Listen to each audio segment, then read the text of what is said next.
In the glittering world of New York's elite, power wasn't just about wealth, it was about fear. And no one embodied that fear more than Veronica Caldwell, wife of ruthless billionaire real estate mogul Damien Caldwell. She ruled as the uncrowned queen of Maison Etoile, the city's most exclusive restaurant. Her whisper could end careers. Her glare could ruin lives. Staff, patrons, even celebrity chefs trembled when her black Bentley eased to the curb. 4 years, Veronica was untouchable, a polished storm in designer heels. But her invincibility was about to be tested by someone no one expected. Amara Lewis, a quiet black art student who had just started waitressing at Maison Etoile. Armed with nothing but dignity, Amara would show that even the most feared have fragile foundations. Maison Etoile wasn't just a restaurant, it was a sanctuary for the billionaire class, hidden on a quiet Upper East Side street. Inside, conversations were whispers, crystal chimed like music, and the air carried white truffle and old money. This was Veronica's court. Her arrival was ritual. Her assistant phoned ahead to secure the corner booth bathed in flattering light, then came the ripple of tension through the staff as her Bentley purred to a stop. Mr. Harrington, the anxious manager, would straighten his tie and mutter, "Mrs. Caldwell is 5 minutes out." Orders rushed. Lights adjusted, her favorite wine chilled to perfection, a flawless gardenia placed in crystal. Veronica never entered, she materialized. Tall, impossibly thin, clad in monochrome worth a year's salary, her expression was porcelain calm. But her winter-gray eyes missed nothing. She once reduced a veteran sommelier to tears over a wine she claimed was ruined by seconds of overbreathing. She dismissed a hostess for lipstick she called cheap. Beside her sat Damien, amused, thunder to her lightning. Together they ruled. And into this storm walked Amara Lewis, 23, broke and fighting to pay for her art studies. Her hands usually carried charcoal and clay, not silver trays. She hadn't come for glamour, she came for survival. During training, Mr. Harrington spent 10 minutes on the menu and 45 on Veronica. You do not speak unless spoken to. You anticipate, never assume. Her glass never less than half full, never so full it drips. The rules were clear. But Amara was about to break them in ways no one could forget. Her name is Mrs. Caldwell. Not Mom, not Mississippi Mrs. Caldwell. Clear? Amara Lewis, used to the blunt world of art critiques and crowded studios, found it absurd. She's just a customer, right? Mr. Harrington froze, glaring as if she'd suggested replacing truffles with ketchup. Miss Lewis, he whispered, voice sharp. She is not a customer. She is the customer. She keeps this restaurant alive. Her displeasure is our ruin. Understand? Amara nodded, though she didn't. How could one person wield so much power? She learned soon enough. A week later, on a Tuesday night, she shadowed senior waiter Thomas Green, a weary but calm veteran in his 50s. The air shifted, the Caldwells had arrived. Veronica wore a cream silk suit, a diamond necklace blazing like caged stars. Damien sat beside her, broad shoulders filling his navy suit. The ritual began. Harrington fawned, the sommelier presented wine like a priest. Thomas approached their table. Veronica ignored him for a full minute before glancing up, her eyes sharp. "You're new," she said flatly. "I am not, Mrs. Caldwell." 12 years here, Thomas replied. Her eyes narrowed. "Your posture has changed. You're slouching. It drains the room." Amara felt her stomach tighten as Thomas straightened, masking the sting. "My apologies, Mrs. Caldwell. What may I bring you?" Her demands were relentless. Sea bass seared exactly 90 seconds per side, asparagus blanched and sliced at a 30-degree angle. Damien barely looked up. "Steak. Medium rare." Thomas walked away, his face calm but his hands trembling. This wasn't service. It was theater, and she was the director. Later, in the kitchen, Amara asked softly, "Is she always like that?" Thomas exhaled. "That was pleasant. You haven't seen the storm. Just stay invisible, kid. That's the only way." But Amara wasn't made to disappear. In art, she demanded to be seen. As she polished glasses, her reflection stared back. A girl in black uniform, a ghost among giants. And at the center of it all, Veronica Caldwell, the gravity pulling everything in. 3 weeks later, invisibility ended. On a humid Thursday night, Thomas called in sick. Desperate, Harrington assigned Amara to Section 3. The Caldwell section. "Remember everything," Harrington whispered, palms damp. "Breathe. Anticipate. Don't engage. You are a ghost. A ghost who carries bread and water." Amara's heart pounded beneath her uniform. This was the test. She smoothed her apron, breathed deep, and reminded herself of the canvases waiting back home. Just a job. Just people. The Caldwells arrived at 8 sharp. Veronica wore a severe black dress that seemed to swallow the light. Damien scrolled on his phone, already bored. Approaching with 2 menus, Amara felt Veronica's eyes dissecting her like a specimen. "Good evening, Mr. and Mrs. Caldwell," Amara said, steady. She set the menus down. "I haven't seen you before," Veronica said. "I'm Amara, Mrs. Caldwell. I started 3 weeks ago." "Amara," Veronica repeated, tasting the name. "Thomas is ill?" "Yes, Mrs. Caldwell." "Inconvenient. Standards here are slipping. First hostesses, now senior staff." She finally glanced at the menu, though her gaze never left Amara. "I'll have a Vesper Martini. Nollet Silver Gin Lillet Blanc, a whisper of Stolichnaya Elite, a wide Amalfi Lemon Peel expressed, not dropped. Glass chilled to precisely 3 degrees. Can you remember that, or must you write it down?" Was a test. Amara met her gaze, her memory sharp. "Of course. Nollet Silver Lillet Blanc Stolichnaya, expressed Amalfi Peel. Glass chilled to 3 degrees. She didn't write it. "And for you, Mr. Caldwell?" "Macallan 18. "Neat," Damien muttered without looking up. Amara nodded, walking to the bar. Frank, the bartender, raised an eyebrow. "The Nollet's Vesper? Breaking in the new toy? Want me to hit the glass with the laser?" "Would you mind?" Amara asked seriously. Frank studied her, then gave a slow nod. "You got it, kid." When she returned, she placed the drinks down steady. The martini glass frosted, the Macallan glowing like amber. Veronica's voice cut the air. "The lighting here is wrong. Harsher. Casting shadows." Amara glanced up. Identical lighting, computer set. Trap. "I apologize, Mrs. Caldwell. It appears—" "Don't tell me what it appears to be," Veronica snapped. "It's wrong. Fix it." Most would crumble. But Amara saw a design problem. She lit the small candle, shifted the gardenia vase an inch so the petals caught the glow. A soft, diffused light lifted, flattering Veronica's face. Subtle. Perfect. The harsh line under Veronica's cheekbone softened. Warm candlelight replaced the cold glare. Amara stepped back. "Is that better, Mrs. Caldwell?" Veronica stared at the flame, then at Amara. She had expected excuses, not elegance. She had not expected to be outmaneuvered. A thin, cold smile curved her lips, the smile of a predator finding worthy prey. "Acceptable," she said at last, dismissing Amara with a flick of her hand. Damien, finally lowering his phone, had watched it all. As Amara walked away, he chuckled. "She's got some nerve." Veronica didn't reply. She sipped her martini, icy eyes tracking the young waitress. The game had shifted. Amara wasn't like the others. She didn't crumble, she solved. And for Veronica Caldwell, who thrived on problems without solutions, that was an unforgivable sin. The quiet war began subtly. Veronica started dining at Maison Étoile 3, sometimes 4 nights a week, always requesting Amara's section. Mr. Harrington, thrilled, whispered, "She likes you. This is fantastic." But Amara knew better. This wasn't favor. It was scrutiny.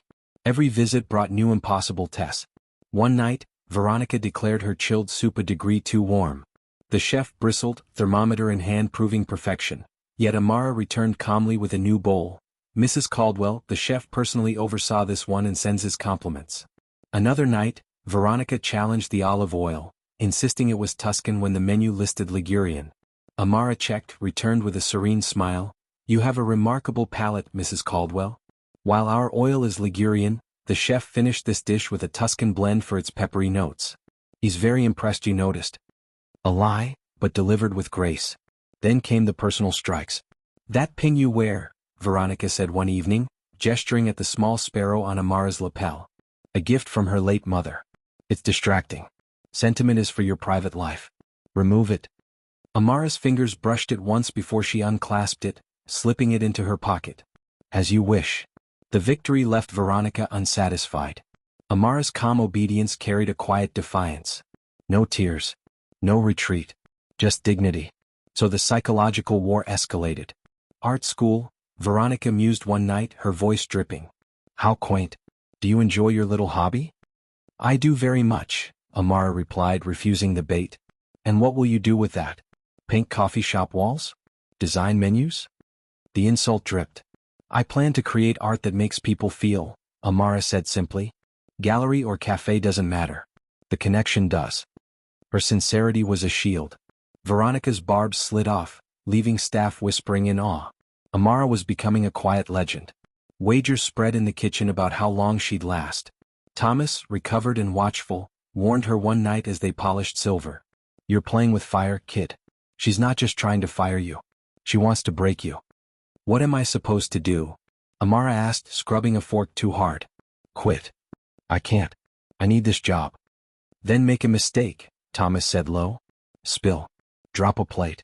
Give her the win. If you stay perfect, she'll keep pushing until you explode. And she will find the button." But Amara couldn't. Her late father, who'd run a failing bookstore with quiet pride, had taught her integrity and quality were all a person truly owned. To fail on purpose felt like betrayal. The breaking point came on a packed Saturday. Maison Etoile buzzed, every table full. Veronica arrived with two society wives, performing cruelty as theater. She sent back wine 3 times, complained about nearby chatter, then leaned close. "Amara," she said loud enough for her friends, "I've dropped my earring. Van Cleef and Arpels. Very valuable. Be a dear and find it." Amara crouched, scanning the carpet. Nothing, only crumbs. And she saw it, both glittering sapphire earrings still in place. It was a trap, meant to humiliate her, force her to crawl before the audience. Her pulse thundered. Samuel's warning echoed. Every eye in the room pressed on her back. Harrington hovered, pale. Veronica smiled, savoring. Amara straightened slowly.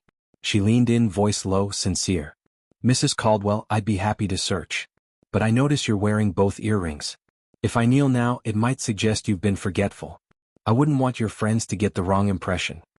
She delivered it as concern, not defiance, offering Veronica an escape. The smile froze. Fury ghosted across her face. Her friends blinked, confused. For a split second, the mask cracked, venom blazing in her eyes. Veronica touched her earlobe, feigning surprise. "Oh my, you're right. How silly of me. Must have been yesterday." Her voice was brittle. Her glare could have cut glass. "Thank you for your discretion." "Of course, Mrs. Caldwell," Amara said softly, stepping back, her legs weak. She had won this round.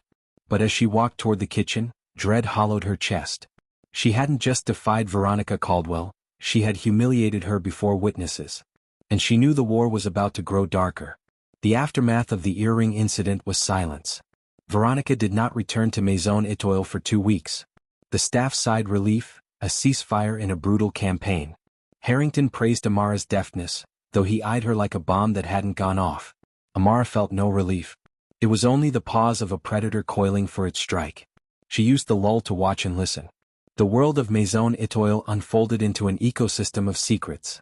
She overheard whispers of a failed deal of Damien Caldwell's that had cost investors millions. She saw a man greet him, not with deference but with simmering resentment. And she noticed Veronica, so icy in public, take calls in the vestibule with a thin, pleading voice. "Damien, you can't. Not after what I've done. Not after everything I've sacrificed." The untouchable queen was cracking. Beneath the couture, Amara sensed deep insecurity. Veronica wasn't power itself, she was guarding her husband's. Her cruelty was armor against the fear of losing her place. One evening in the wine cellar, Thomas shared history. "They weren't always like this," he said, sliding a burgundy bottle into place. "The Caldwells, I mean. 15-16 years ago he was the loud one. Brash new money. She was quiet. Nervous. Always twisting her napkin." Amara struggled to picture it. "Then came the Caldwell Tower project," Thomas continued. "Big deal. Wiped out a neighborhood. After it went through, she changed. Harder. Colder. Like she put on armor she never took off." The name jolted Amara.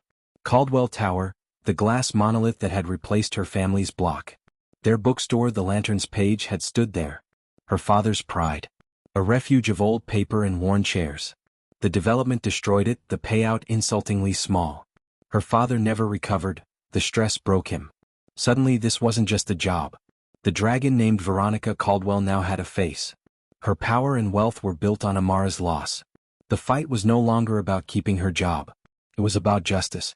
That night, Amara went home, not to her sketch pad but to her laptop. She dug through archives on the Caldwell Tower project. She found photos of families protesting eviction, documents of shell companies Damien Caldwell used to mask his hand until it was too late. But she wanted more. Something about Veronica. Thomas's words echoed. She changed. What? Amara searched deeper. Veronica Caldwell yielded little from 20 years ago. Damien dominated the headlines. His wife was nearly invisible. Then she tried Veronica's maiden name, found on an old charity program, Veronica Hale. Results were sparse, until one tiny digitized article from a New Jersey paper, dated 2 decades back. Headline: Witness in bribery case recants testimony. The piece described a zoning official accused of taking bribes to push through a construction project. The key witness, a junior accountant named Veronica Hale, had given damning statements to the DA, then suddenly recanted before the grand jury, claiming she was mistaken. The case collapsed. The zoning official was cleared. And the construction firm, owned by an unknown developer named Damien Caldwell, secured its permits. Amara stared at the screen, chilled. Veronica hadn't just married into power. She had delivered it. She lied, obstructed justice, and laid the foundation of Damien's empire. Her queenly persona at Maison Etoile wasn't strength. It was armor to hide the terrified, compromised woman she used to be. The silence in Amara's apartment was no longer fear, it was focus. She understood Veronica's weakness now. Not her vanity. Not her ego. Her past. And Amara, whose family's bookstore had been erased by Caldwell Tower, was the only one alive who knew it. 2 weeks later, Veronica returned to Maison Etoile with renewed purpose. Her absence had been planning. Subtle barbs had failed. To break Amara, she needed a bigger stage, a public humiliation. Her battleground, the Starlight Gala, the city's most prestigious charity dinner, held at Maison Etoile for the Children's Hospital. Politicians, celebrities, billionaires. Cameras everywhere. Veronica's night to shine as chairwoman. A week before, she summoned Harrington. For the gala, she said coolly, I want flawless service. I want the best staff on the main floor. That includes the new girl, Amara. Harrington blinked. Amara, Mrs. Caldwell? She's still junior. The gala is immense pressure. Are you questioning my judgment, Mr. Harrington? Veronica's voice cut like glass. No, of course not, Mrs. Caldwell. I only want your event perfect. It will be, Veronica replied with a thin smile. Amara has proven capable. I want her assigned specifically to my table, the head table. The staff buzzed. To them it looked like triumph, the ultimate validation. But in the linen closet, Thomas pulled Amara aside. It's a trap, he warned. This isn't a reward. She's putting you under the lights for a reason. Watch yourself. Amara nodded. She knew he was right. Yet she felt calm. 2 weeks of studying Veronica's past had given her clarity. She understood the scaffolding propping up the queen. The night of the Starlight Gala, Maison Etoile was transformed. Thousands of orchids, fairy lights, champagne bubbling under the glow of wealth. Amara, dressed in the formal staff uniform, moved through the chaos with steady grace. Veronica glittered in a silver gown, the famed Caldwell diamond, a flawless 50-carat stone, dangling from a platinum chain. A recent anniversary gift, its photo had graced glossy magazines. She held court, laughter ringing like ice in crystal. Damien sat beside her, proud. The trap sprang as the main course cleared. Amara reached for Veronica's plate when the woman gasped sharply. My necklace, she cried, clutching her bare throat. The diamond was gone. Chatter died. All eyes turned. It was here moments ago. Veronica's voice rose. Are you sure? Damien asked, darkening. Of course I'm sure, she snapped before turning her gaze on Amara. You were just here. You bumped my chair. Amara hadn't. She had been careful. Mrs. Caldwell, I assure you, don't lie to me. Veronica's voice sliced through the hush. You were the only one close enough. Harrington hurried over, pale. This waitress, Veronica said, pointing a trembling finger. I believe she stole my necklace. The Caldwell diamond. Search her. Call the police. Gasps rippled. The gala froze. The press surged closer, cameras flashing. This scandal more delicious than donations. Amara stood in the eye of Veronica's meticulously crafted storm. The humiliation was complete, branded a thief before New York's elite. Harrington looked at her pleadingly. Damien glared with menace. Amara turned her gaze past Veronica, steady and calm, to the true architect of her ruin, Damien Caldwell. She drew a slow breath. The show was about to begin, but it wasn't the one Veronica Caldwell had scripted. The air in Maison Etoile was taut, 100 breaths held. Amara stood in the storm's eye, every gaze fixed on her. Veronica's accusation hovered like a blade. Humiliation was meant to be her ruin. Harrington stepped forward nervously. Miss Lewis, perhaps you should come with me. We'll check your pockets, your locker. That won't be necessary, Amara said. Her voice wasn't loud, but it sliced the silence cleanly. She turned to Veronica. You're right, Mrs. Caldwell. Your necklace is gone. And you're right, I was the only one close to you. A triumphant smile curled Veronica's lips. The confession. But Amara continued. I think you may be mistaken about where it went. The smile faltered. What are you talking about? Are you insane? Amara ignored her. Her focus was on Damien Caldwell, who watched with dark confusion. Mr. Caldwell, Amara said, her voice ringing steady. Do you remember a small bookstore? It was called the Lantern's Page. His mask slipped for a moment. Recognition flickered, then vanished. I have no idea what you're talking about, he boomed. We are speaking of a stolen $50 million diamond. That bookstore stood on the block you acquired 16 years ago for Caldwell Tower, Amara pressed on. Guests leaned in, riveted. It belonged to my father, Daniel Lewis. You and your shell corporations forced him out, along with dozens of others. You destroyed a community for your monument. This is ridiculous. Veronica shrieked. She's a thief and now a lunatic. Security. But no one moved. Amara commanded the room. My father died a year after losing his store, she said, eyes locked on Damien. They called it his heart, but it was the stress. The fight. It was you. A murmur swept the gala. This was no longer theft, it was scandal. This has nothing to do with anything. Damien snarled. Find the necklace. Oh, but it does, Amara said, shifting her gaze to Veronica, pale and trembling. It has everything to do with how empires are built. On secrets. Isn't that right, Hannah? She stepped closer. I read about how a young developer got impossible zoning permits. How a bribery case collapsed. How the key witness, a junior accountant, recanted. Her name was Veronica Hale. She had the ledgers. She knew where the money went. And then, suddenly, she was mistaken. The case vanished. Months later, she married the developer she saved. Changed her name. Built a kingdom of lies. The silence was crushing. All eyes froze on Veronica Caldwell, her face bloodless, her mask splintering. Amara hadn't raised her voice. She hadn't wept or pleaded. She laid the truth down like stones, each one leading straight to the woman in silver. So you see, Amara said, her tone edged with pity, you can accuse me of stealing your diamond. But we both know, you stole your entire life. Veronica stared, lips parted. Her icy mask was gone, shattered. In her eyes flickered the raw terror of a young woman from New Jersey, the frightened Veronica Hale, who had traded her soul for a seat at the table and now stood exposed in the blinding light of her own creation. Then Amara struck the final blow. I don't have your necklace, Mrs. Caldwell, she said evenly. But I think your husband might know where it is. She pointed, not at Damien, but at the jacket pocket of his rival and associate, Arthur Vance, seated 2 chairs away. Or rather, Amara continued, the replica he had made to switch with the real one tonight. The piece he planned to use against you. Damien, your insurance policy excludes mysterious disappearance. A $50 million loss on the eve of your IPO would be devastating. Damien's head snapped toward Vance. Shock and fury twisted Vance's face, his scheme laid bare. Intrigue and betrayal erupted into the open. And in that chaos, Amara turned back to Veronica. But I have a question for you, Mrs. Caldwell. Her voice fell to a whisper that carried in the silent room. What did you do with the real one? Veronica's trembling hand flew instinctively to her gown's neckline, to the hidden clasp where the real Caldwell diamond had been secured all along. She had never removed it. The gasp, the panic, the accusation, everything had been theater. But that reflex betrayed her. And with it, her empire of lies collapsed. The feared Veronica Caldwell, arbiter of taste and terror, now looked small, cheap, a fraud exposed. The fallout was instant. Whispers surged, gasps cut through the silence, and a paparazzo's flash seared the image of her undoing, Veronica clutching the diamond, horror carved on her face. She turned to Damien, eyes begging for rescue. But Damien was no savior. He was power incarnate, pragmatic to the bone. He saw her not as partner but liability.